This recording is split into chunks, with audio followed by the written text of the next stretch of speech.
Olá, meu nome é Marcos Carvalho Lopes e esse é o podcast Filosofia Pop. Esse é o nosso episódio número 105 e recebemos o poeta e crítico Gilberto Mendonça Teles para falar sobre Drummond. Esse diálogo foi gravado em 2018, no apartamento de Gilberto Mendonça Teles, no Rio de Janeiro. Em casa, em sua biblioteca, rodeado de livros, a conversa ganha o ritmo desse espaço, com referências a outros livros que são objeto de citação e mais referências em memórias de outros livros.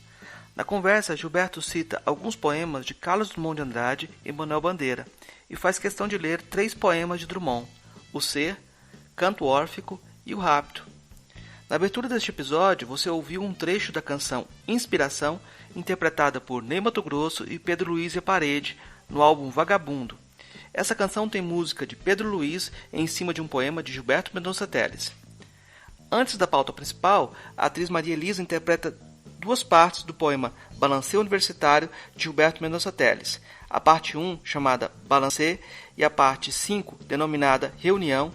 Fechando esse episódio, Maria Elisa nos traz os poemas Pedras e Declinação, ambos de Gilberto Mendonça Teles. Filosofia Pop é um podcast que aborda a filosofia como parte da cultura.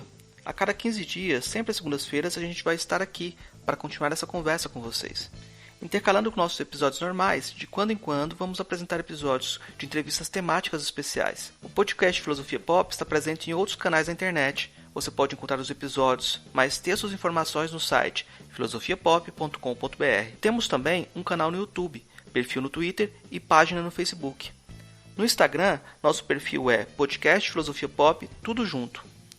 Você também pode mandar um e-mail para a gente no contato@filosofiapop.com.br. Continuamos com nossa campanha de financiamento coletivo no Catarse. A ideia é arcar com os custos de edição e hospedagem. Conseguindo um valor maior, podemos melhorar equipamentos e promover a transcrição de episódios. Para isso, assine o Catarse do Filosofia Pop em catarse.me/filosofia_pop. A contribuição mínima que pedimos é de R$ 5 mensais. Se você quer ajudar, mas não pode contribuir financeiramente, dê aquela força na divulgação dos programas, compartilhe nas redes sociais, faça comentários e continue esse diálogo. Vamos então para a nossa conversa sobre Drummond com Gilberto Mendonça Teles. Balancê Universitário 1. Balancê. O ensino amava a pesquisa, que amava o saber, que amava a administração, que amava o poder, que amava a burocracia, que não amava ninguém. O ensino foi para os mestrados dos Estados Unidos, a pesquisa para as 40 horas. O saber morreu de desgaste. A administração amancebou-se com o poder. A burocracia drogou o chefe de departamento, que estava louquinho para entrar nessa história. Reunião. A mesa me convoca, mas não falo. Recuso-me à complacência do diálogo gratuito que se enrola no vazio de sua própria sombra. Espio apenas as pernas da cadeira e da mesa, já que não há mais perna alguma à mostra, já que não há mais nesga de vestidos, já que os antigos jeans têm calças jeans desbotadas no azul. Espio as penas da perda deste tempo tão incerto. Entre pautas sutis e discussões ainda mais sutis, banho-maria, nos termos do intelecto e do estatuto. O que fazer do meu tempo neste canto de sala? Comover sem comover, se tem sentido esse não ter sentido, de falar e falar só por falar, um grego ou Volapük? Ah, Mayakovsky, empresta-me teu verso que é preciso urgentemente convocar de novo outra reunião, mas dessa vez para pôr fim a tantas reuniões completamente inúteis. Resta o insólito de teu silêncio, ó zona de poesia e esperança batida sem carbono, íntimo espelho de sobrevivência, resto de açúcar no café já frio.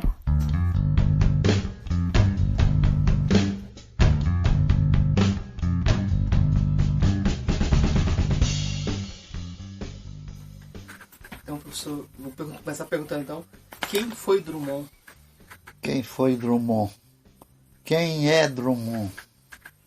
O século XX da literatura brasileira tem, no meu parecer, o Drummond como o maior escritor, o maior poeta, grande novelista, grande contista, bom crítico, mas, sobretudo, o melhor poeta que o Brasil teve da modernidade. Aquele que fez, que teve uma temática totalmente diferente, embora também tenha trazido temas do passado, e aquele que soube dar a cada tema uma forma especial. Mas eu diria de outra maneira, quem foi Drummond na minha vida?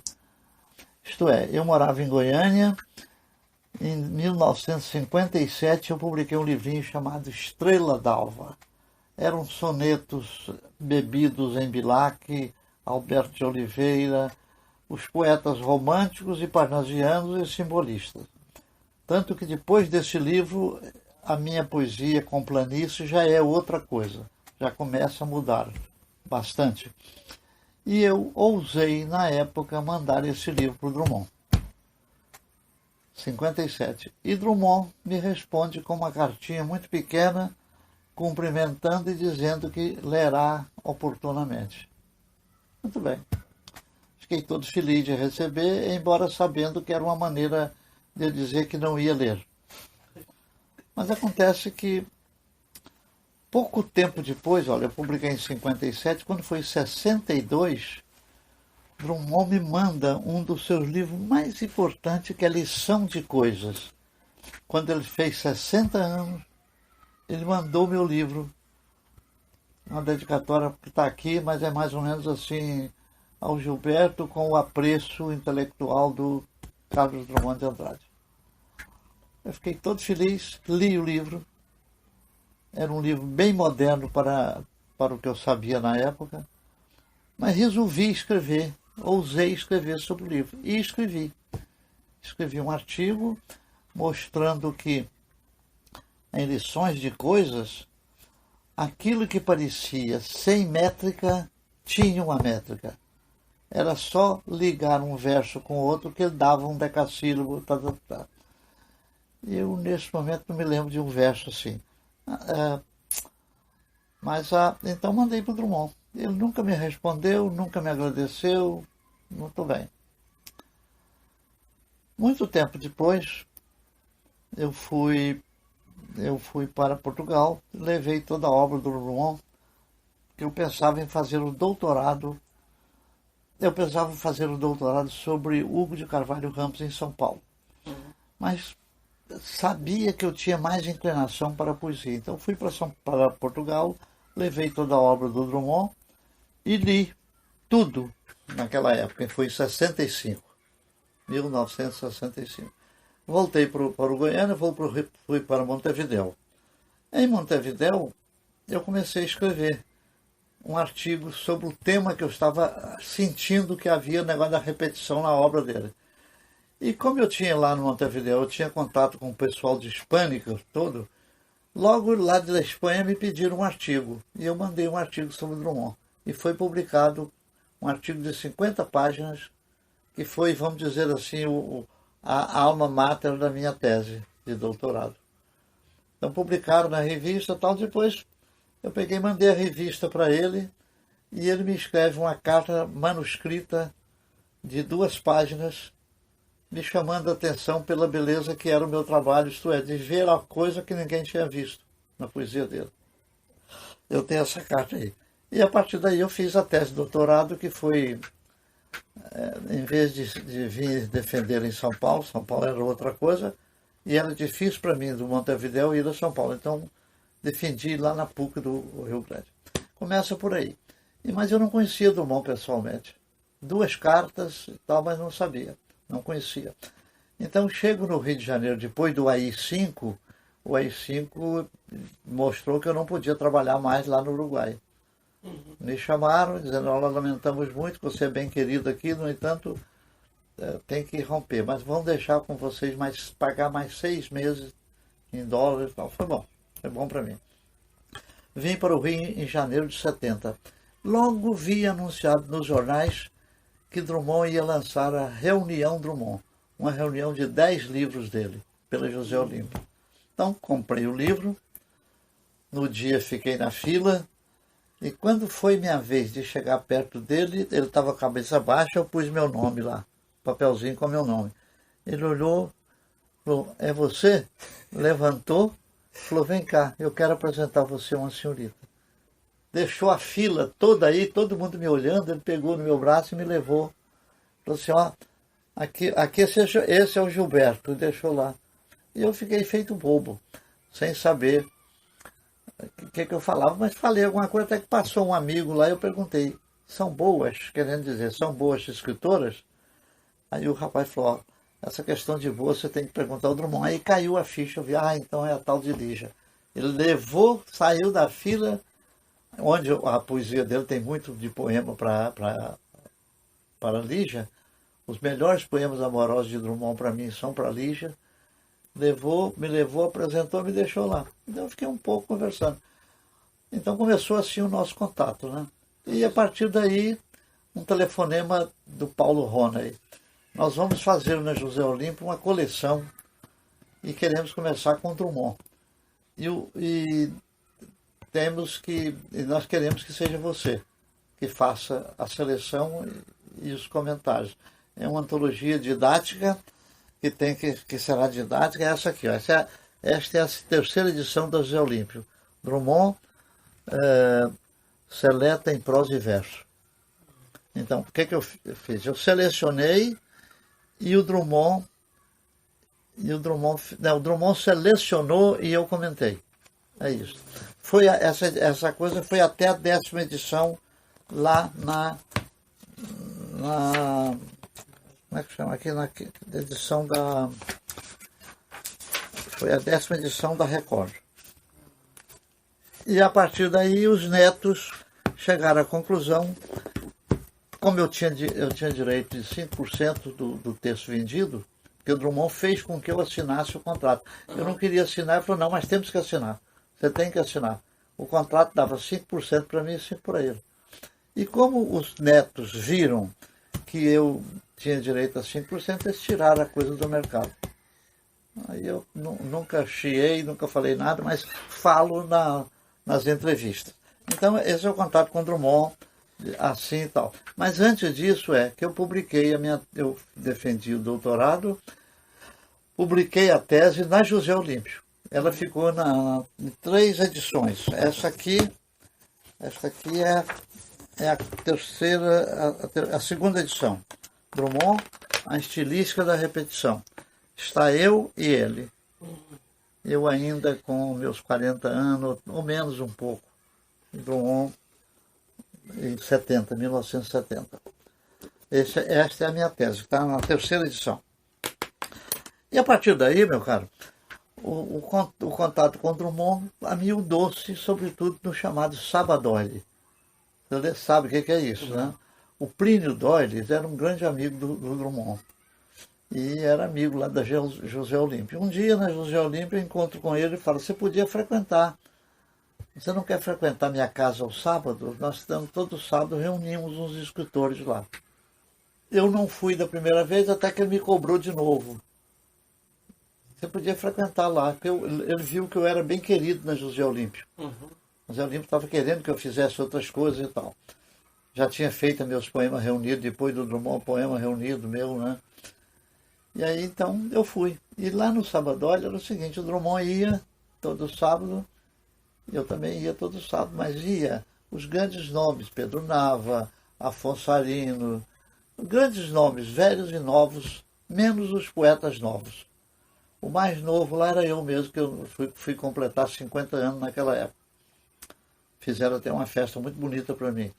E com o Drummond eu tive contato com ele, de vê-lo, sentar de frente dele, ele ficava calado, quando falava era muito pouco, ele falava mais com os amigos, mas de vez em quando eu dava carona para ele, eu oferecia um dia, você quer ir comigo? Ele disse, quero, mas não vou para casa. Falei, para onde? Ele falou, eu te dou o endereço. Me deu o endereço, era a casa da Lígia.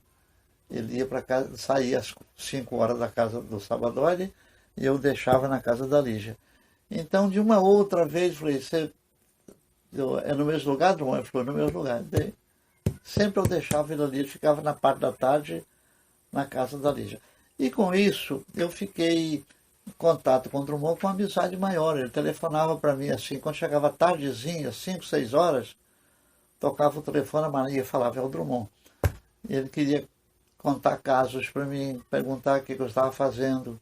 Me ajudou muito quando eu estava fazendo a Camões e a poesia brasileira, porque ele dizia assim, ó, veja aquele livro, lá cita Camões, veja aquela revista. Se você não tiver, eu mando a revista para você. Enfim, foi com um sentido paternalista comigo, né? E até casos curiosos, por exemplo, eu posso contar 2. Ele telefonou para mim e falou, você já comprou o livro do João Cabral, o último livro do João Cabral? Museu do Mito, uma coisa assim? Eu falei, não, Drummond, mas eu vou comprar. Ele falou, não compra não, eu mando para você.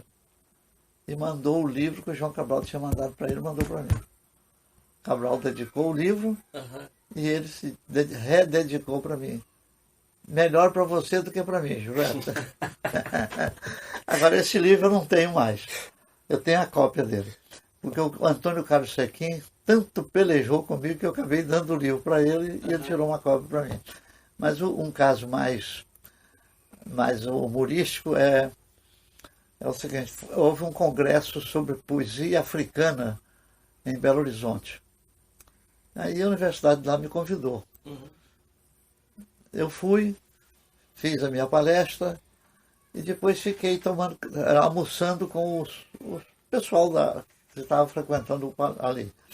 Até tinha um jornalista do Jornal de Minas lá, o suplemento dele, o suplemento de Minas Gerais, falou para mim, eu vi quando você foi criticado. Eu falei, como criticado? Aí eu falei, é verdade, eu publiquei um poema de uma página inteira no jornal. A Eliane Vasconcelos, que era minha aluna de doutorado lá na Federal, queria que eu prefaciasse o livro de mestrado dela. Para fazer o prefácio, eu disse que eu estava sem tempo. Aí eu falei, eu posso fazer um poema para você. E fiz esse poema que foi publicado numa página inteira e que ela tem lá no vidro, na casa dela, ela tem esse poema na parede. Mas aí ela fala para mim, o meu marido acha que você está me cantando com esse poema. Eu falei, então você está proibida de publicar o poema, deixa que eu publique. E mandei para o Estado de Minas, Minas publicou o poema. E lá nesse congresso, o camarada fala que viu quando censurou, e censuraram mesmo.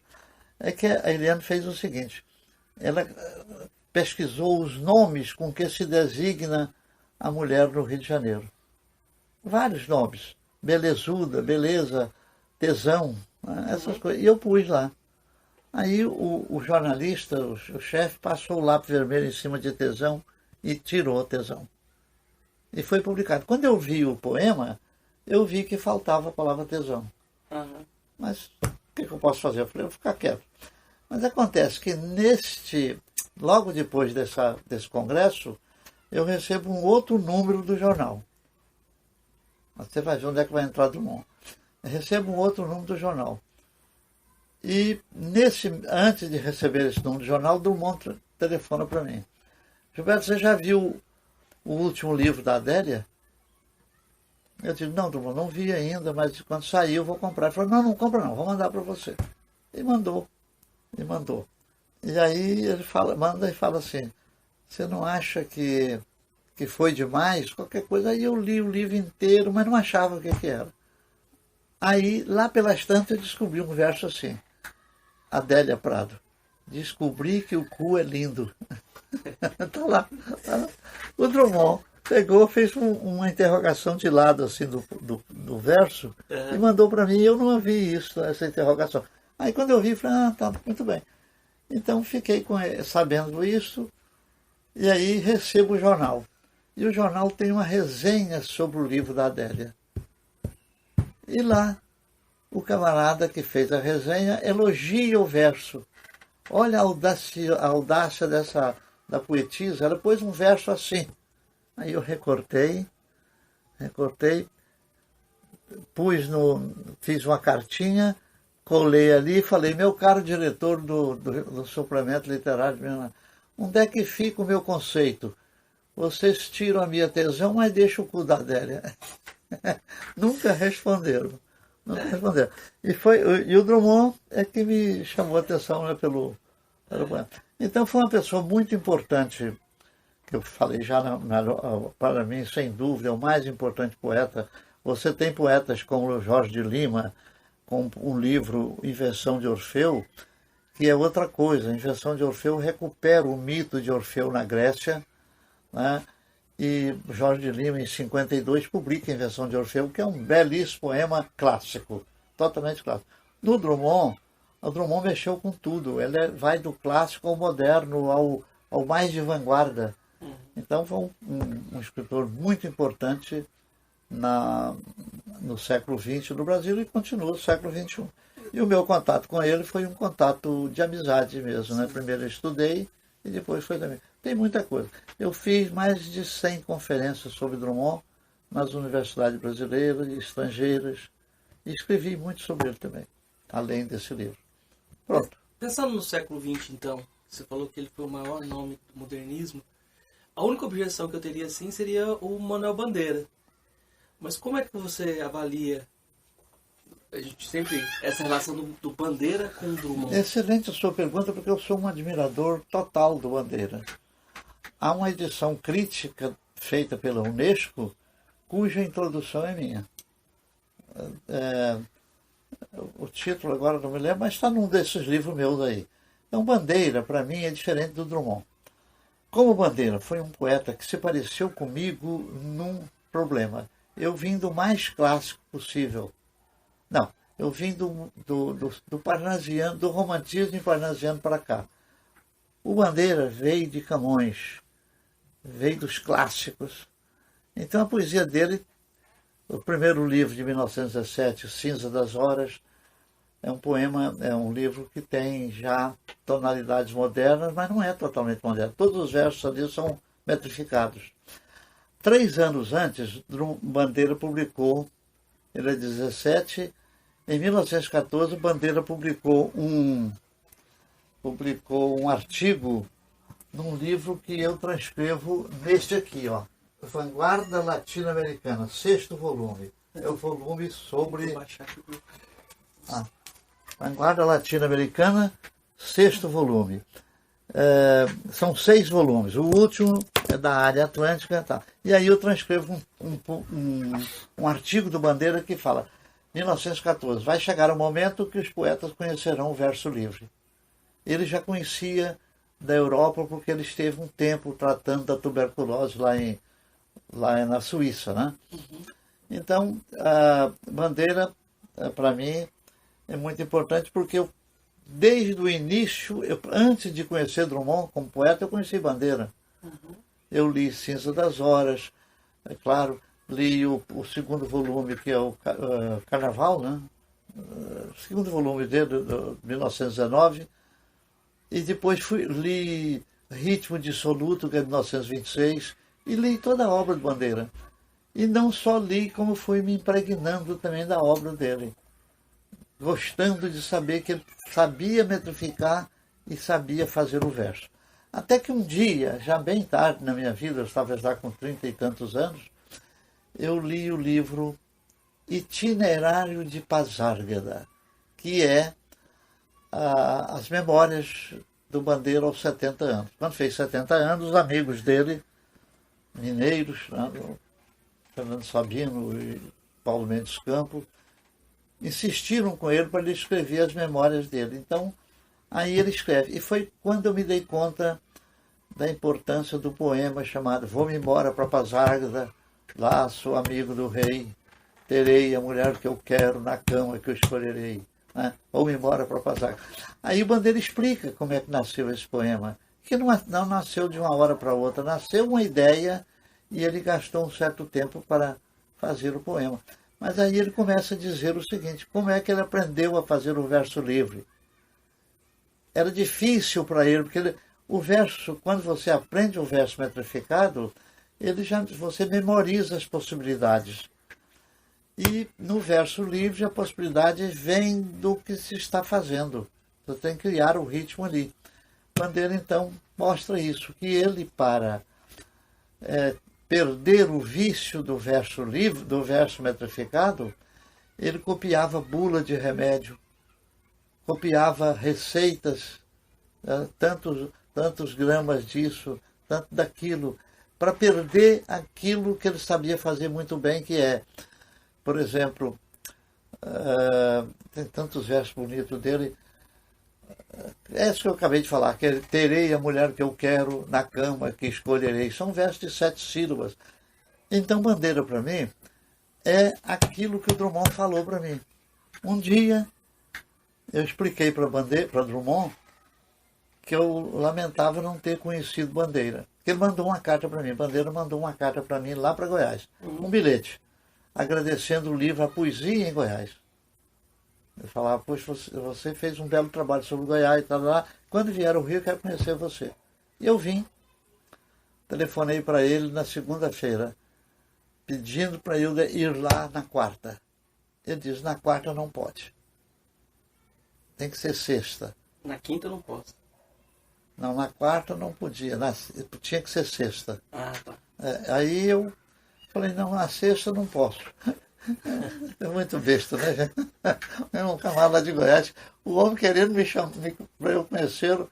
Eu falei, então vou. No fim eu falei que ele insistiu que não podia. Aí eu falei, tá bom, vou na sexta. Só que na sexta eu tinha marcado para ir a Copacabana. Eu hospedava lá no centro. Então vinha a Copacabana, conhecer o mar, tal, lá. Eu preferi isso do que conhecer Bandeira naquela época. Mas o Bandeira está muito na minha vida. Na poesia, tem poemas dedicados a ele e tal. E lá em Montevidéu, quando eu trabalhei por lá, eu lutei para ter o retrato dele lá no Instituto, mas depois fui vencido. Mas o que eu quero dizer é o seguinte, com essa capacidade dele fazer, por exemplo, poética, estou farto do lirismo comedido. De uma hora para outra ele faz uma poética com versos livríssimos, libérrimos. Estou farto do lirismo comedido. Né? E eu demorei a compreender isso, mas eu li isso lá em Goiânia. Li e pensei, olha, se ele fala que está farto, é que deve ter outro lirismo. Enfim, eu fui me interrogando, né? E na introdução que eu fiz à edição crítica dele, eu mostro tudo isso de aprendizado, como é que eu fui vendo as várias facetas do Bandeira. Bandeira você tem de tudo. E Bandeira, como eu estava falando do Drummond, o Drummond falou, você não sabe do que você perdeu. Se você não ir ter encontrado com ele. Isso seria uma amizade sua, do jeito que você é, você... Então Drummond tem um dos belos poemas sobre poeta para ele. Ele é, para mim, também, os dois grandes poetas do século XX. Enquanto ele é menos audacioso, Drummond é mais audacioso. Drummond é mais metafísico, né? Ele não. Ele é mais lírico. O verso que eu quero lembrar é o seguinte. O verso que eu quero lembrar pode ser esse também, ó. Atirei um céu aberto na janela do meu bem. Caí na Lapa. Um deserto. Pará, capital Belém. E aí tem outra estrofe, vai lá. Mas o que eu acho lindo, eu não lembrei ainda, que é o seguinte. Olha que beleza. Como é que ele brinca, não com verso de 7 sílabas, brinca com verso de 9. Era desejo, credo, de tísicos, por histeria, quem sabe lá. A dama tinha caprichos físicos, era uma estranha vulgívaga. A palavra em português é vulgívaga, mas no verso dele, você tem que ler como vulgivagar. Compreende? Ele brinca com essas coisas. E esse aqui, ó, é esse que eu quero. Teu corpo claro e perfeito, teu corpo de maravilha, quero possuí-lo no leito estreito da redondilha. Quer dizer, ele leva a moça para dentro de um verso de 7 sílabas para possuí-la. Repito, teu corpo claro e perfeito, teu corpo de maravilha, quero possuí-lo no leito estreito da redondilha. Beleza de pé. Então, Bandeira, para mim, na minha poesia, sobretudo, é tão importante como Drummond. Mas se a gente fosse pensar assim em Drummond e Bandeira, Não é uma rivalidade, é uma amizade, né? É uma amizade imensa e uma admiração do Drummond para ele. O poema do Drummond dedicado à bandeira é lindíssimo. É um poema longo, de versos livres. É porque geralmente quando os críticos, o Harold Bloom sempre fala dessa busca desse choque, né? E eu acho que na periferia, se você não tiver algumas relações de amizade, você não eu não tive amizade com ele. Com o Drummond tive, mas com ele deixei de... Houve um momento que eu conto num poema aí, que é o seguinte. Eu cheguei no Rio de Janeiro, eu morava em Montevidéu, vim para o Rio de Janeiro. Chegando aqui, tem festa na academia. Aí eu fui à academia, querendo conhecer Drummond, o Bandeira. Quando eu vem o Bandeira parecendo uma barata, assim, com aquela casaca comprida. Ele vinha assim, passou, e minha mão esquerda se estendeu para pegar no ombro dele. Mas aí a autocrítica baixou. Até você se apresentar, ele saber que é você aqui. Aí eu recolhi e fiquei vendo ele passar. Eu vou ler esse poema para você. Numa terça-feira, no velho... É um poema prosaico. Numa terça-feira, no velho solar da academia, apinhado de fraques, de sotaques e de mofo, Manuel Bandeira, entre parênteses, encharcado de vida, longe da vida, fecha parênteses, assistia às homenagens aos seus 80 anos. Ali estava um goiano que dias antes recebeu uma carta dele com o convite para o encontro quando viesse ao Rio de Janeiro. Logo que chegou ao hotel, telefonou-lhe, sugerindo uma visita para quarta-feira. Manuel Bandeira atalhou rapidamente. Impossível na quarta-feira, venha na sexta. Mas na sexta era o dia de ir à praia. E goiano que viesse ao Rio tinha de voltar queimado de sol. Resultado, não conheceu pessoalmente o poeta que sabia de cor. Agora, no velho salão da academia, no meio da barulhenta multidão, se viu frente a frente com ele. Pensou em se apresentar, mas num bom senso, retirou rapidamente a mão.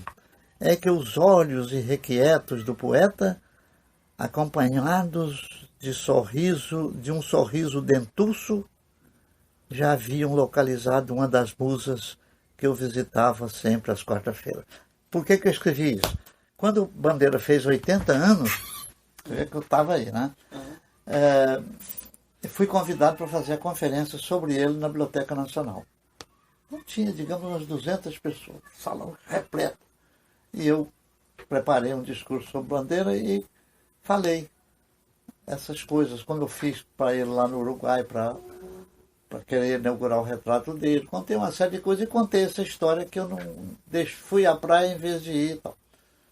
Aí levantou uma pessoa no fim e disse, professor, dá licença. Era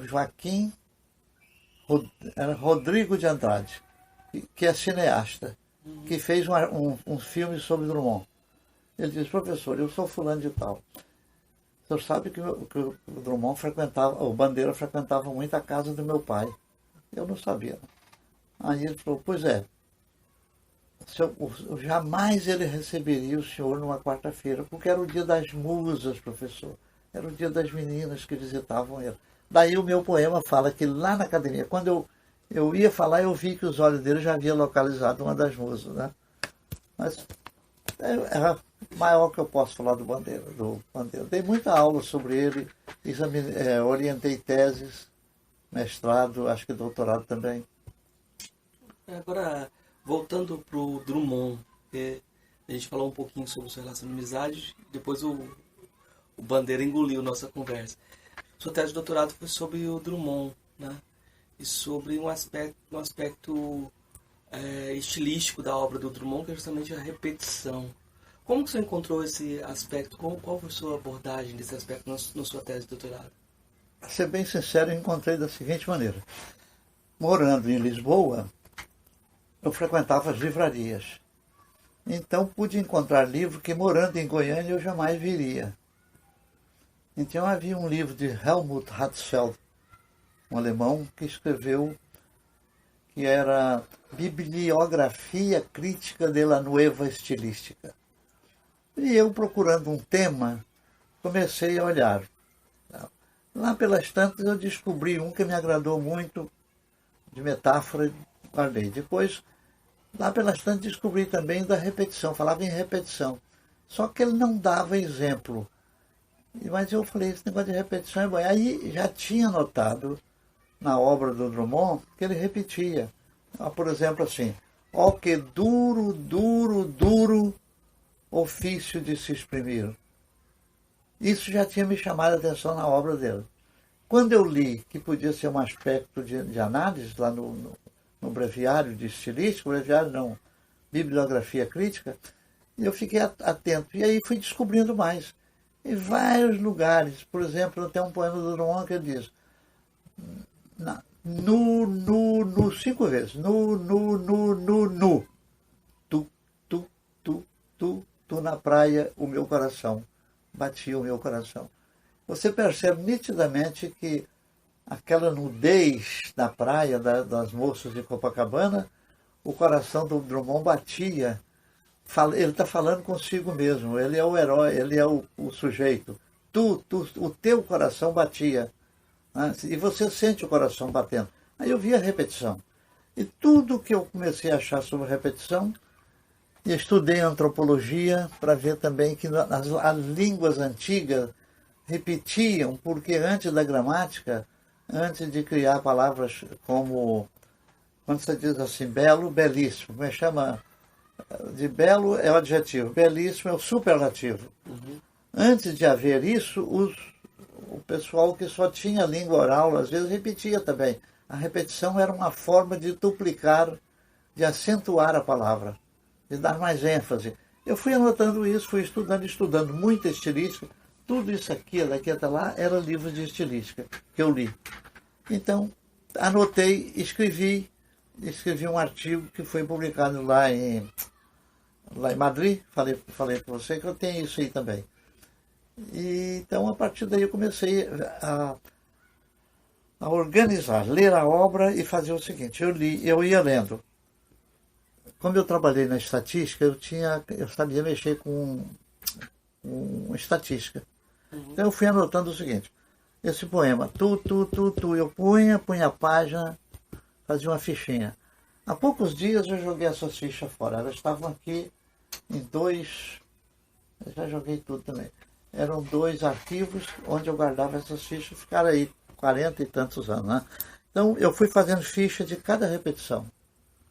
Toda vez que repetia, eu punha, sem estudar, punha e indicava. Aí comecei a estudar, juntando as repetições substantivas, as repetições adjetivas, as repetições adverbiais, verbais, tudo tinha. E aí, mas eu não posso falar sobre Drummond. Então o que eu fiz? Fiz um levantamento geral da poesia moderna, de 1922 até 1950. Mário de Andrade, Oswaldo de Andrade, por exemplo, que eu citei agora há pouco, Jorge Lima, os poetas que foram importantes na década de 20. Olhei todo, comprava livro deles, que às vezes eu não tinha, e lia e anotava as repetições deles também. E logo foi possível fazer uma comparação. Drummond repetia muito mais. Agora, por que ele repetia? Era a minha conclusão. Enquanto que os outros repetiam simplesmente para dar ênfase, por exemplo, assim, não vou lá. O não adverbial repetir 2 vezes significa mais do que não. Né? Então eu falava, é a repetição no nível da língua. Toda língua tem repetição. A língua portuguesa está cheia de repetição no comum. Agora, em Drummond, eu vi além do comum, eu vi na estilística. A repetição no nível não da língua, no nível da fala. Os estudiosos falaram langue e parole, né? Então, no nível da parole, no nível da fala, era para usar a língua como aumentar o valor expressivo da palavra, sugerir outras coisas, e fui estudando isso. Meu livro aqui, esse livro mostra esse tipo de repetição. Então cheguei à conclusão que Drummond repetia por um desejo maior de criação. criando também até para a língua. Tanto é verdade que muitas palavras que ele criou entraram na língua, ou muitas expressões. Tá? E agora, José? E havia repetição no nível da palavra e repetição no nível da frase. Tudo isso foi estudado. Se eu abro esse livro aqui, vamos ver que repetição tu tem. Aqui, ó, veja bem, repetição de 2 palavras, repetição de 3 palavras, repetição de 4 palavras, tudo isso eu vi em Drummond.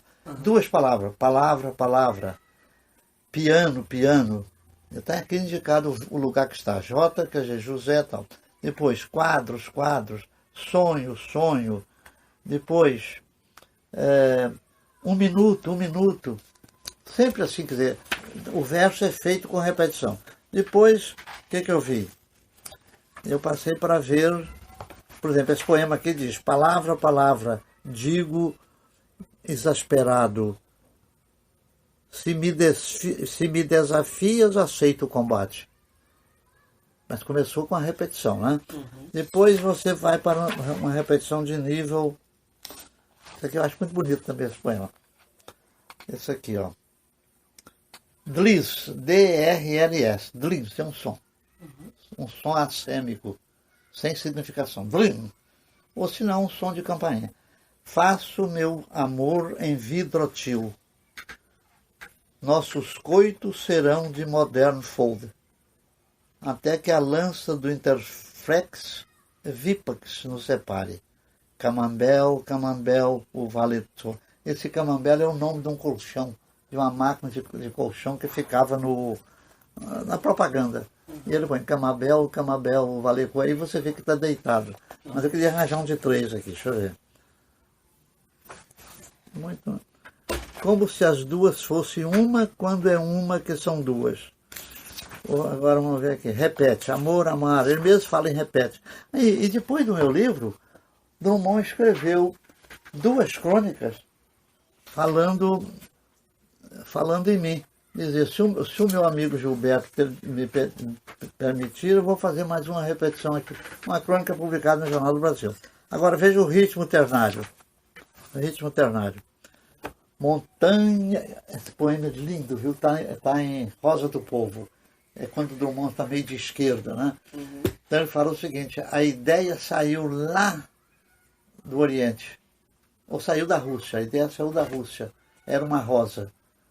Depois virou um navio, e esse navio veio atravessando, vou concluir, atravessando oceanos e oceanos.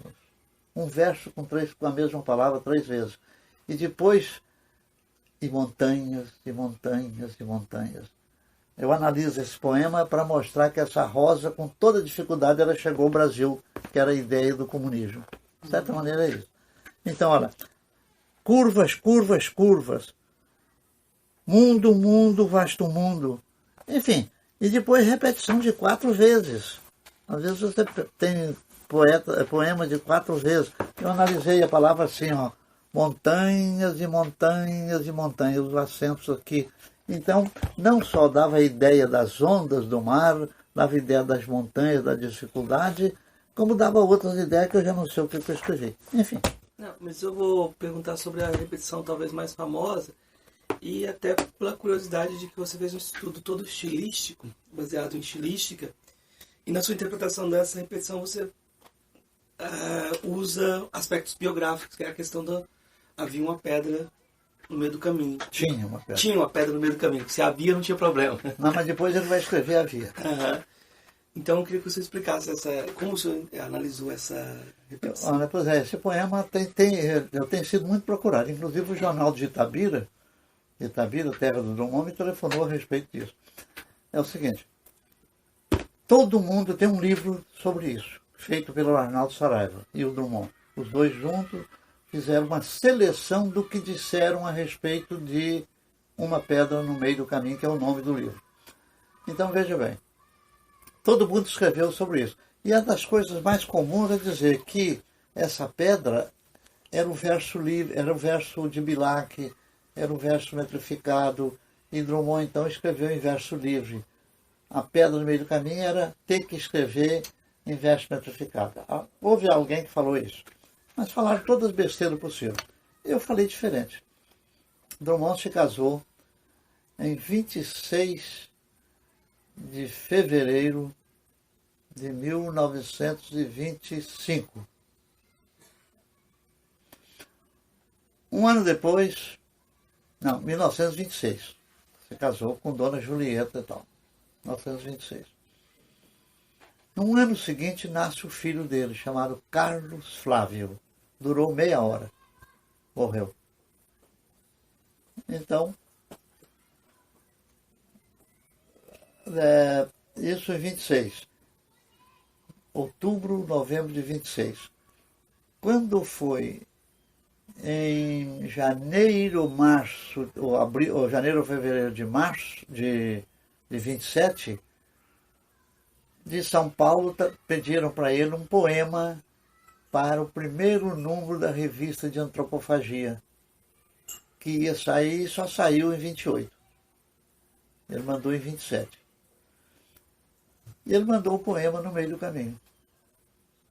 E foi lá que, eu tenho a revista aí ainda, foi lá que se publicou o poema pela primeira vez e criou uma espécie de escândalo no mundo, né? Agora, quem estuda direitinho vê esses dados que eu fui falando.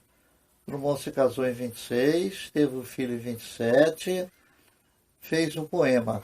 E o poema chama No Meio do Caminho e diz assim, tinha uma pedra. Ele usou a linguagem que o Mário de Andrade estava querendo que fosse língua brasileira. Então, no meio do caminho, tinha uma pedra. Tinha uma pedra no meio do caminho. Ele repete. Está vendo a repetição aí da frase? No meio do caminho, tinha uma pedra. Tinha uma pedra no meio do caminho. Eu nunca me esquecerei nas minhas retinas tão fatigadas. Eu nunca me esquecerei desse acontecimento nas minhas retinas tão fatigadas. Que no meio do caminho tinha uma pedra. Tinha uma pedra no meio do caminho. Eu analiso o poema aqui, porque é tudo repetição. Mas só que eu fui mais além na análise. É que eu mostrei o seguinte, na retórica, gramática retórica, tem uma figura que se chama hipértese, com H. O que é hipértese? É quando você muda uma letra dentro de uma palavra. Em vez de você escrever perda, você escreve pedra. É só trocar. Então, Drummond fez nesse poema um túmulo para o filho. No meio do caminho tinha uma perda. Tinha uma perda no meio do caminho. Só que, em vez de falar a palavra, ele pôs já o túmulo do filho ali. O filho que durou muito pouco. Essa é a minha interpretação por aí. Tá certo?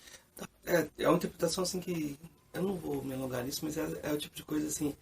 Alguns críticos não aceitam esse uso do biográfico, né? Mas parece que o senhor é bem pragmático na crítica. O senhor aqui é o seguinte, é pragmático, porque ele leu todos os poetas brasileiros. Os principais, por Leo de Cabo Rabo, e eu os tenho aqui na minha biblioteca. E o que eu vejo é o seguinte, os franceses aí na década pré-estruturalista, estruturalista, inventaram isso, que o discurso da poesia é a criação. Esquecendo de que na criação você não está sempre criando uma matéria que não existe. Ela pode estar lá em forma de memória, um acontecimento. Né? Então eu aceito não essa coisa do bobagem, critico bastante isso, e cada vez eu vejo que eu tenho razão. Já vejo que a crítica que falou disso já não fala mais, está voltando atrás, né? Já está ficando. Né? E essa pragmática que você falou, biográfica, eu vou te dar um exemplo que está aqui na obra do Drummond. Há poucos dias, ainda numa reunião em que se falou do Drummond, e aí, depois que falou tudo sobre esse poema, eu falei, mas tem um detalhe, o Drummond tem um poema falava sobre Nova Friburgo, que ele estudou lá e tal. Eu falei, mas tem aquele poema sobre Nova Friburgo. Ah, que poema é aquele? A mulher não sabia. Quer dizer, estava falando sem a biografia, sem ler a obra do Drummond. Olha aqui. A Maria e Gilberto, em cujo apartamento novo mora a poesia. A amizade e o abraço carinhoso do velho Drummond. 83. Então aqui tem, no primeiro livro do Drummond, você vai ver com os seus próprios olhos que a terra há de comer um dia. Olha aqui.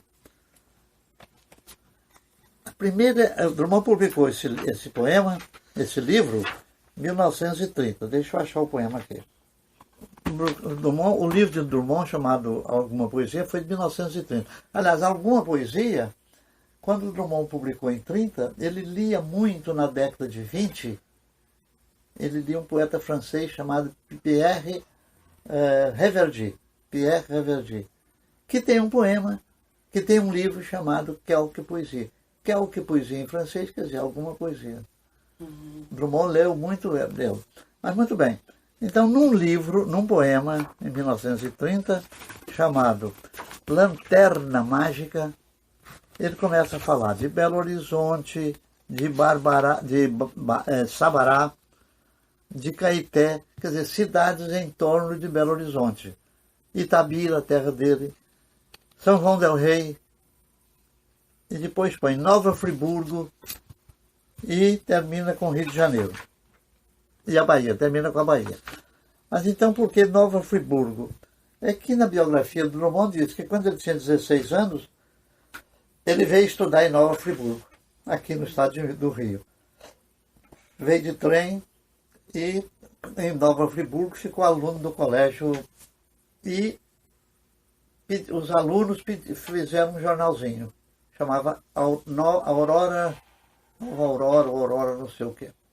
Está nos meus trabalhos também, eu cito esses nomes direitinho. Então pediram um poema ao Drummond deu um poema. Quando o jornal saiu e ele foi ler o poema, ele viu que o poema não era dele. Que o padre que dirigia lá fez uns retoques no poema dele. Modificou o poema do Drummond. E Drummond foi tirar satisfação. Isso resultou que ele foi expulso do colégio. Então, sabe qual é o poema que Drummond fala sobre Nova Friburgo? É um verso só. Olha aqui. Nova Friburgo. Esqueci um ramo de flores no sobretudo. É como alguém que vê como morta a cidade e foi lá deixar um ramo de flores. Mas foi um ramo de flores que ele esqueceu. Esqueci um ramo de flores no sobretudo. Por que sobretudo? Era muito fria a cidade. Todo mundo usava sobretudo. Então ele está brincando aí, né? Agora, só que eu tenho a primeira versão do poema. A primeira versão com a letrinha do Drummond está aqui, ó. Nova Friburgo. Esqueci um ramo de flores no sobretudo. Tinha um padre no colégio Anchieta. CDA. Está vendo? Tinha um padre. Ele modificou na publicação do livro. Isso aqui foi a original dele. E tinha um padre e virou uma pedra também, né? Também pode ser, né? Até o tinha também, né? É, uma pedra no meio do caminho. Enfim, cara, é tudo isso aí. Quando a gente fala do Drummond ainda da poesia, seria interessante também, eu acho que comentar um pouco sobre como ele lida com as rimas em relação ao modernismo. Parece que a leitura é que ele abdica das rimas, mas ele tem uma relação muito mais complexa. Não é bem assim, a meu ver. Como o Drummond cresceu dentro do modernismo, com contato íntimo com Mário de Andrade, que tinha correspondência bastante deles, né? Ele, então, sofreu uma influência linguística do Mário de Andrade no sentido de uma língua brasileira. Quando eu fiz a última edição de papel bíblia do Drummond, feito pela Aguilar, fui eu que fiz. E o que eu encontrei? Encontrei que o poema, que um dos poemas, Rio das Velhas, você sabe que é um rio que passa acima de Belo Horizonte, perto de Itabira, por ali. Então tem esse poema Rio das Velhas, em que o Drummond diz assim, ó, o Rio das Velhas lambe velhas lambe velhas janelas, não, o Rio das Velhas. Lambe casas velhas, onde há velhas nas janelas, J.I. Drummond escreveu esse poema em 1930, de lá para cá, todas as edições, até a minha edição, não, até a minha edição, que foi na morte dele, deve ter sido 82, 83, 85, por aí.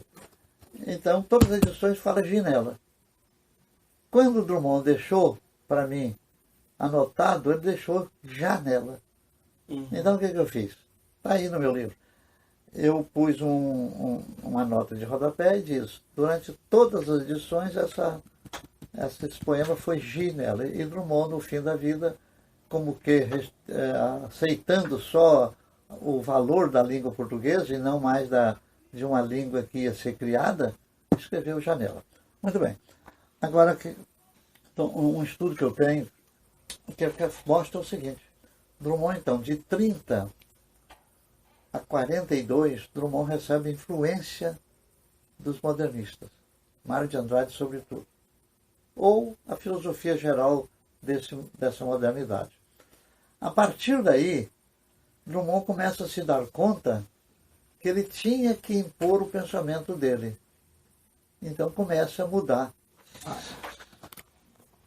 A 42, que é Sentimento do Mundo, o Drummond segue a visão modernista de Mário de Andrade, chefiada por Mário de Andrade.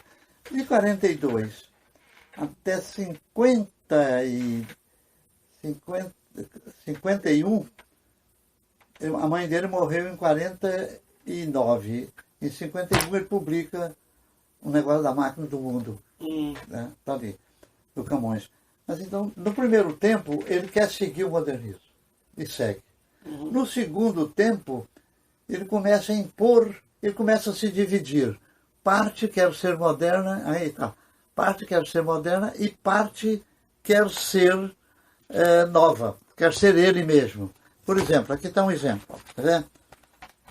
Aqui tem um exemplo na segunda fase, ele está dividido. No poema, no livro A Rosa do Povo, os dois primeiros poemas mostram essa divisão. Consideração do poema é um verso livre, não é verso moderno, metrificado, verso metrificado. Não rimarei a palavra sono, dentro do que você perguntou com a palavra rima, né? Não com a incorrespondente palavra outono, mas ele está rimando. Sono, outono. Depois, rimarei com a palavra carne, tá. Agora veja bem, uma pedra no meio do caminho. Ele está retomando o poema de lá, 3 vezes ele faz isso. Em 45 ele faz, depois em 57 para aí. Então, agora aqui está metrificado. Não rima, uma pedra no meio do caminho ou apenas um rastro, não importa. Então, ele está fazendo uma coisa nova com a métrica velha. Aquilo que ele combateu no início também, não escrevendo, aqui agora o poema é todo assim, todo metrificado. Olha aqui. Poeta do infinito e da matéria. Ele é tão... eis aí meu canto. Ele é tão baixo que sequer o escuta ouvinte rende ao chão, mas é tão alto. Quer dizer, está perfeitamente 10 sílabas. Esse é o primeiro poema. O segundo poema do livro, se o primeiro chama Consideração do Poema, veja, ele está considerando o poema com versos antigos. E aqui, Procura da Poesia, ele está procurando a poesia com versos livres. É aquilo que fala, não faça os versos sobre acontecimento. Tudo aquilo que os outros que ele faz também, ele está pedindo para ninguém fazer. Então, essa fase que começa aqui, então Drummond está repartido nessa fase entre ser moderno e ser ele a maneira dele. A partir daí, vem agora o Claro Enigma. É no Claro Enigma que está a Máquina do Mundo, é 1951.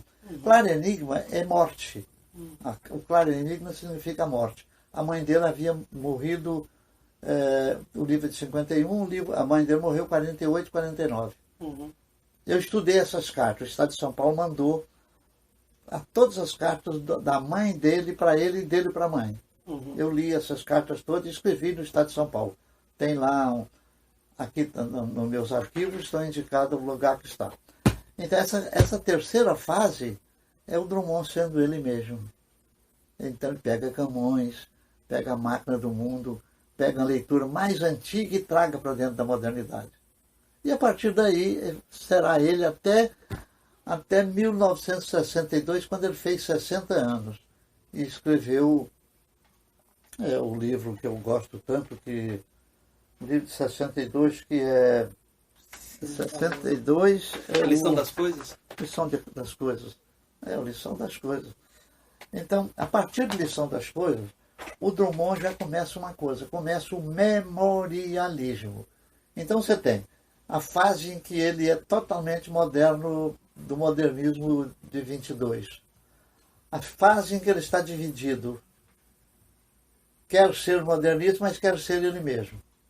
A fase que começa com a mãe é que é ele mesmo. Aí cresce até Lição de Coisas. A partir de Lição de Coisas, ele desbunda. Quer dizer, ele escreve memória. Ele escreve os temas de que ele lembrava na memória. É chamado... Como é que são 3 volumes? Boitempo? Boitempo. É chamado Boitempo. Mas na década de 60 ele não tem uma tentativa de fazer teoria da comunicação na poesia também? Não tem um diálogo com isso? Tem, são os artigos que ele leu na Rádio Ministério da Educação. Eu tenho também a obra dele aí. Então, ele escreveu, acho que toda semana ele lia um artigo. Ele juntou isso. Está lá. Tem até coisa interessante também. Porque eu fico pensando assim, é uma suposição minha, que o seu trabalho sobre repetição fez ele pensar a repetição na obra poética também. Mas quando eu escrevi foi antes de eu pensar isso, né? Numa outra edição agora, que deve sair, estou preparando para isso, eu vou tocar nesses problemas. Que o próprio Drummond se repetiu. Tanto que ele, por minha causa, escreve o poema Repetição. Sim. Repito que me repito, não sei o quê. O poema que ele me dedicou, repito aqui, repetição, é meu fraco, é meu forte. A crônica sobre o Jesus Cristo, do Roberto Jesus Cristo, eu estou aqui. Aí ele fala meu nome, né? Tem outro lugar que ele fala também. Mas é que... Aí é a consciência da repetição. Sim, mas quando você tem consciência, você pode se desviar dela, né? E aí você procura outro caminho, né? Eu acho que eu tenho que, numa outra edição do livro, eu já propus lá em São Paulo. Eles aceitaram na hora, mas até agora não confirmaram para mim. Eu quero fazer um capítulo, agora juntando cultamente, eu estou muito mais culto de quando eu escrevi em 70. Sim. 70, 80, 90, 100, 110, são quase 50 anos. Né? Então eu penso nesse capítulo aí. E a gente falou que muito falou um pouco da poesia. Se a gente for falar de poesia, tem tanta coisa no Drummond mas eu queria comentar outra coisa. O Drummond, você falou de como o Drummond era atento para a poesia que estava surgindo. E ele tinha esse trabalho de crítico de encontrar coisas novas e abraçar novos autores. Na Terra de Minas ele foi, né? No livro que ele escreveu sobre Minas, ele estava muito atento aos novos, de lá. Quando ele veio para o Rio de Janeiro, já não foi mais. Já não foi mais. Ele não fez prefácio, ele deixava de dar conferência, né? De dar conferência, não, de dar entrevista. Demorou a dar entrevista. E o que você vê mais, assim, se fosse para destacar uma qualidade no trabalho dele como contista ou como cronista, qual a qualidade? Eu estudei também a repetição nas crônicas. Quer dizer, assim, de passagem eu mostrei que esse veso, esse costume da repetição atingia todo Drummond, inclusive a parte de crítica, que ele estuda, por exemplo, a obra do Schmitt, e toca no problema da repetição. Ele fala que o Schmitt repete, não sei o quê. Só que ele estava criticando. E uma coisa que você falou no começo, que o Drummond é muito mais metafísico que o Bandeira. Aí eu vou perguntar assim, no que o Drummond acreditava? Drummond acreditava poeticamente nos deuses clássicos. E Bandeira era religioso, católico. Uhum. Agora, o Drummond tem um poema que é fantástico nessa questão que eu falei do metafísico, de pegar o texto,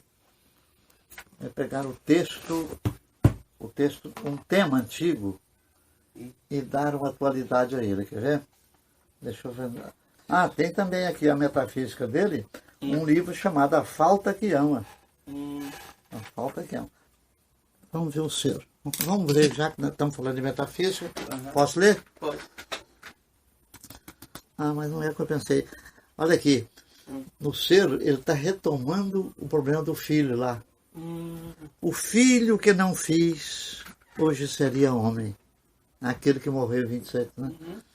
Ele corre na brisa, sem carne, sem nome. Olha a rima dele. Às vezes num encontro de nuvem, apoia em meu ombro seu ombro nenhum. Interrogo meu filho, objeto de ar, em que gruta ou concha, quedas abstrato. Lá onde eu jazia, responde-me o hálito. Olha, jazia, morto. Uhum. Não me percebeste, contudo chamava-me. Como ainda te chamo, além do amor, onde nada, tudo suspira, criaste. O filho que não tive, faz-se por si mesmo. Esse é um poema. Agora outro que eu vou ler.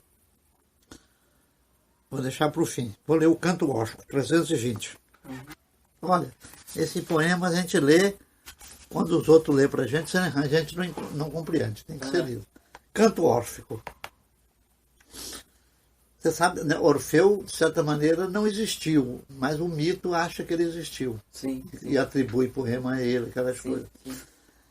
Então veja, a dança já não soa, a música deixou de ser palavra, o cântico se alongou do movimento. Orfeu, dividido, anda à procura dessa unidade áurea que perdemos. Mundo desintegrado, tua essência para talvez na luz, mas neutra aos olhos, desaprendidos de ver, e sobre a pele que turva em porosidade nos limita. De ti a ti abismo, e nele os ecos de uma prístima essência agora exangue. Nem tua cifra sabemos, nem captá-la dera poder de penetrar-te. Erra o mistério em torno de o seu núcleo, e restam poucos encantamentos válidos.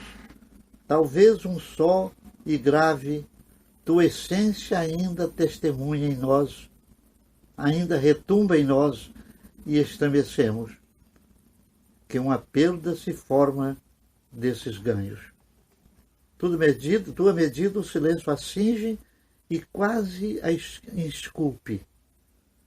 Braços do não saber, o fabuloso mundo paralítico, surdo, nato, incógnito, na raiz da manhã que tarda, e tarde quando a linha do céu em nós se esfuma, tornando-nos estrangeiros, mais que estranhos.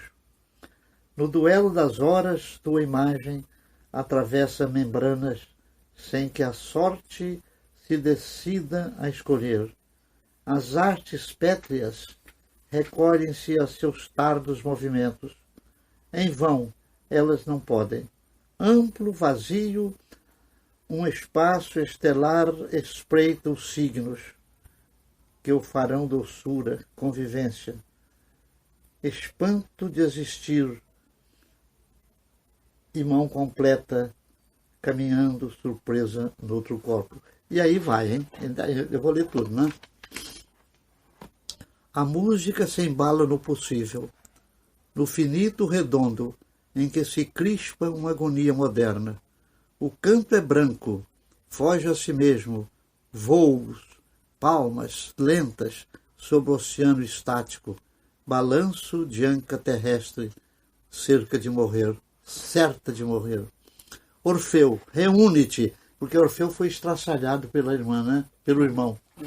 Orfeu, reúne-te, chama teus dispersos e comovidos membros naturais, e límpido reinaugura o ritmo suficiente que, nostálgico, na nervura das folhas se limita, quando não compõe no ar, que é todo e frêmito, uma esfera de fustes assombrada. Orfeu, dá-nos teu número de ouro entre aparências, que vão do vão granito à linfa irônica.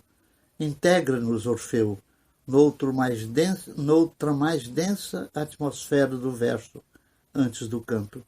Do verso universo latejante no primeiro silêncio, promessa de homem, contorno ainda improvável de deuses a nascer, clara suspeita de luz no céu, sem pássaros, vazio musical a ser povoado pelo olhar da sibila circunspecto.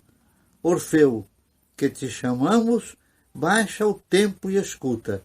Só de ousar-se teu nome já respira a rosa trismegista aberta ao mundo.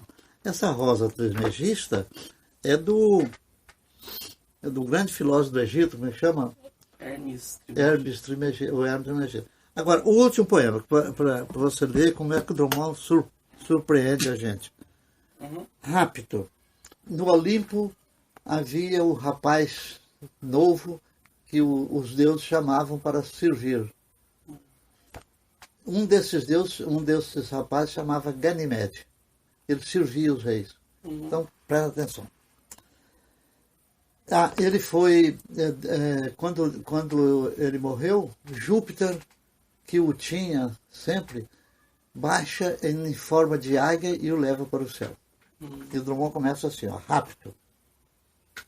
Se uma águia fende os ares e arrebata este que é forma pura e que é suspiro de terrenas delícias combinadas, e se essa forma pura, degradando-se, mais perfeita se eleva, pois atinge a tortura do embate no arremate de uma exaustão suavíssima, tributo com que se paga o voo mais cortante?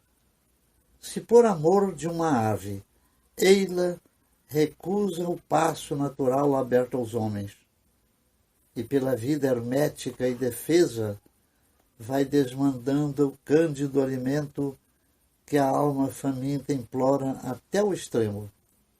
Se esses rápidos terríveis se repetem, já nos campos e já pelas formas noturnas, portas de pérola dúbia das boates, e se há no beijo estéril um soluço, esquivo e refolhado, cinza em núpcias, e tudo é triste sobre o céu flamante, parênteses, que o pecado cristão, ora jungido ao mistério pagão, mais o alanceia, fecha parênteses, baixemos nossos olhos ao desígnio da natureza ambígua e reticente. Ele tece, dobrando-lhe o amargor, outra forma de amar no acerbo amor. Ele está mostrando que o Ganimedes, história, sem falar no Ganimedes, fala o lado cristão, o lado pagão, né? O amor, o finzinho, outra forma de amar, um acerbo amor. Um dia lê esse poema para você ver que é. Tem uma porta de boate aí no meio também, né? Tem, o negócio da boate, a boate está claríssima lá. Ali é que se percebe e tal, né? Mas bom, Drummond é muito bom para a gente ler, mas ler com outra pessoa, para discutir. Não, ele não é ler para qualquer, para recitar para o público, não. Sim.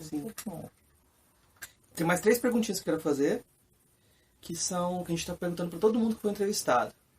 A primeira, para você, o que é filosofia? Você está perguntando agora? Estou perguntando agora. É? Uhum. Tá nada.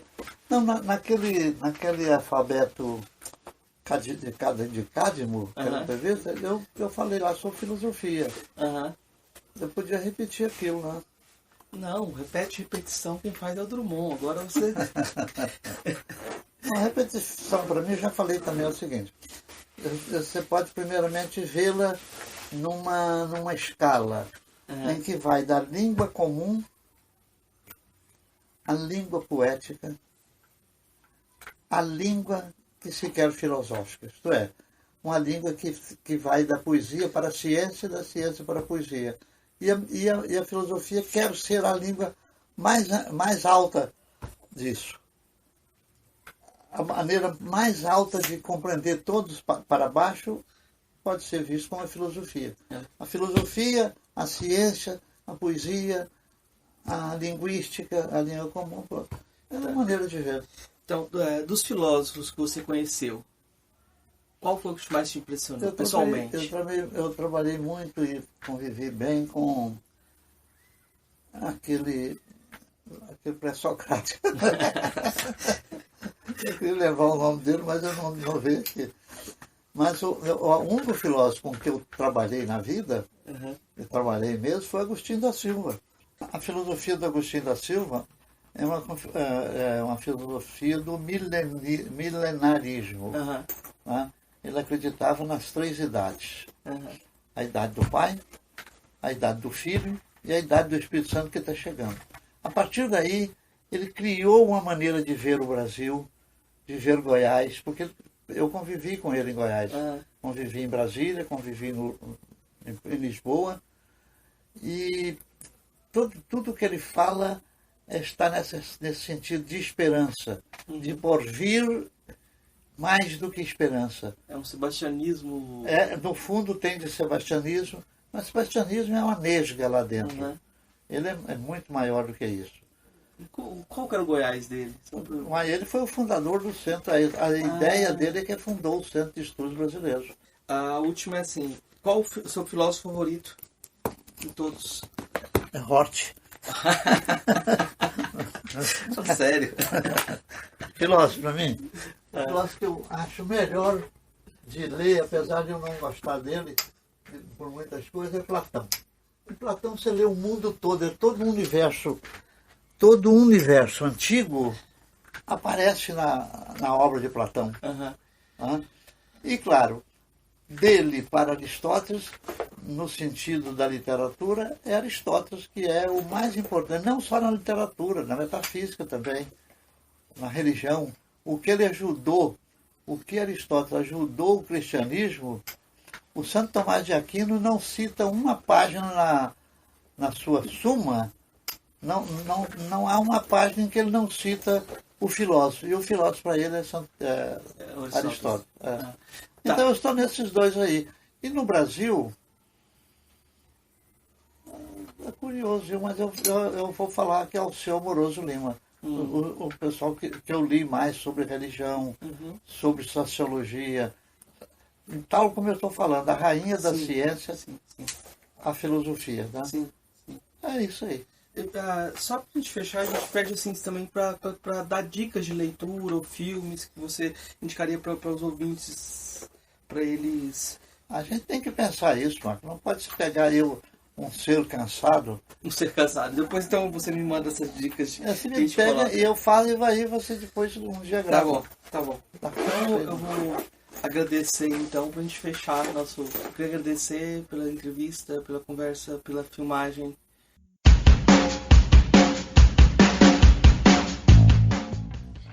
Como indicações desse episódio, podemos listar a obra completa de Carlos Drummond de Andrade, mas vale a pena buscar o livro Seleto em Prosa e Verso, que teve várias edições pela José Olímpio e algumas pela Record. Nesse livro você tem a seleção de Drummond acompanhada de prefácio e comentários de Gilberto Mendonça Teles. Vale a pena também mencionar os poemas de Drummond, ficção científica, O Homem e as Viagens e diversos outros que têm sido mote para o pensamento de Ailton Krenak. Gostaria de indicar também o livro Entrevista Academiana. É um livro em que entrevista o Gilberto Mendonça Teles, seguindo um abecedário, bem diferente daquele de qualquer filósofo. No fim desse livro, existe um ensaio em que trata da relação de cumplicidade poética e diálogo entre Gilberto Mendonça Teles e Drummond. Também não podemos deixar de indicar, e é importante se referir, à obra poética e crítica de Gilberto Mendonça Teles.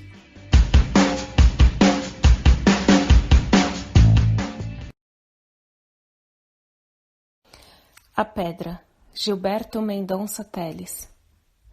No princípio e no fim, no vão do meio, uma pedra nomeia o meu caminho. Dormi como uma pedra ou alguém veio deixar os meus lençóis em desalinho. Quem foi que andou pisando a minha vida e me deixou assim meio de fora, oscilando em mim mesmo na medida em que nomeio o amor aqui e agora? No princípio era a pedra e seu instante, de existência sem nome e realidade, carente de sintaxe e vacilante, no seu jeito de ser pela metade. No meio, além da pedra, a poesia, dessas coisas sem forma na antessala, onde nomeio a musa que existia, no chão do nome e no chão da fala. No fim, tudo é princípio e o meio é meio, de alguém cavar no pó do pergaminho, um sentido final, talvez um veio, na pedra que nomeia o meu caminho. Declinação. O mar não me levou. Os meus cuidados, o que era ruim, o que era bom demais, ficaram por aí, pelos cerrados, às sombras dos paus-terras de Goiás. O mar não me levou. Meu corpo todo tem as marcas da terra. O sol, o chão, os cheiros doces dos quintais, do lodo e a febre do meu tê nessa cisão. Eu sou quem sou, não me mudei. Mudou-me uma parte da vida, mas foi sem. Não me levou nem me lavou. Livrou-me da danação de todo mal. Amém. Se houver louvor aqui, se alguma luva, qualquer pessoa a pode usar por mim. A minha história é como um guarda-chuva que a gente esquece quando chega ao fim.